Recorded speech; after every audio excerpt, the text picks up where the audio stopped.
ሰላም ጤና ይስጥልኝ። እንዴት ናችሁ? ይህ አብርሃም ቻናል ነው። ሰላም ናችሁ? እንዴት ናችሁ? በያላችሁበት ሰላማችሁ ይብዛልኝ ውዶችዬ። እንዴት ናችሁ? ይህን ቪዲዮ የምታዩት ላይክ፣ ሸር እንዲሁም ሰብስክራይብ እያደረጋችሁ እንድታበረታቱኝ ስል ታላቅ እና ጠይቃችኋለሁ። ስለምትከታተሉና ስለምታበረታቱኝ ከልብ አመሰግናለሁ።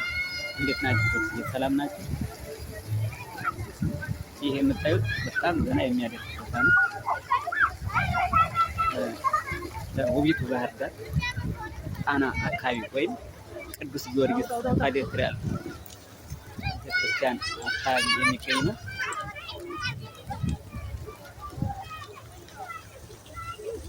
እንደምትወዱት ምንም አልጠራጠርም። ትወዱታላችሁ። ደስ የሚል ቦታ ነው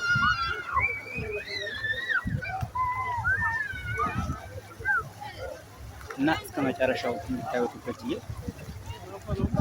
ላይክ፣ ሸር እንዲሁም ሰብስክራይብ ያደረጋችሁ